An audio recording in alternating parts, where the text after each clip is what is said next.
بسم اللہ الرحمن الرحیم. سورہ النساء آیت number 6. Translation English Urdu. And test the orphans in their abilities until they reach marriageable age. Then if you perceive in them sound judgment, release their property to them, and do not consume it excessively and quickly, anticipating that they will grow up. And whoever, when acting as guardian, is self-sufficient should refrain from taking a fee. And whoever is poor, let him take according to what is acceptable. Then when you release their property to them, bring witnesses upon them, and sufficient is Allah as accountant. اور یتیموں کی آزمائش کرتے رہو یہاں تک کہ وہ نکاح کے قابل عمر کو پہنچ جائیں. پھر اگر تم ان کے اندر اہلیت پاؤ تو ان کے مال ان کے حوالے کر دو. ایسا کبھی نہ کرنا کہ حد انصاف سے تجاوز کر کے اس خوف سے ان کے مال جلد جلد کھا جاؤ کہ وہ بڑے ہو کر اپنے حق کا مطالبہ کریں گے.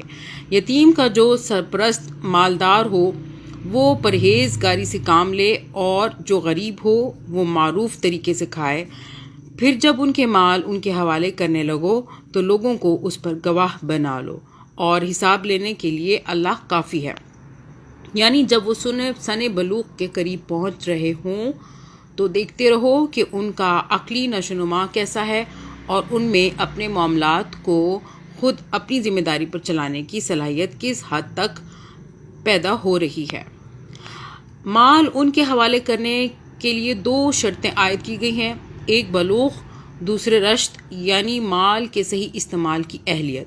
پہلی شرط کے متعلق تو فقہائے امت میں اتفاق ہے.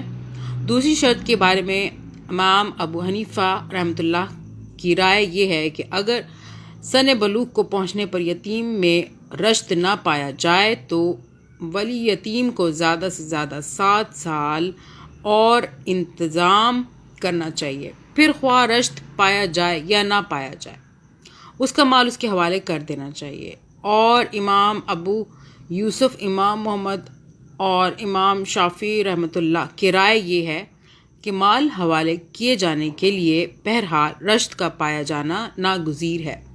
غالباً مختص ذکر حضرات کی رائے کے مطابق یہ بات زیادہ قرین صواب ہوگی کہ اس معاملے میں قاضی شرع سے رجوع کیا جائے، اور اگر قاضی پر ثابت ہو جائے کہ اس میں رشد نہیں پایا جاتا تو وہ اس کے معاملات کی نگرانی کے لیے خود کوئی مناسب انتظام کر دے.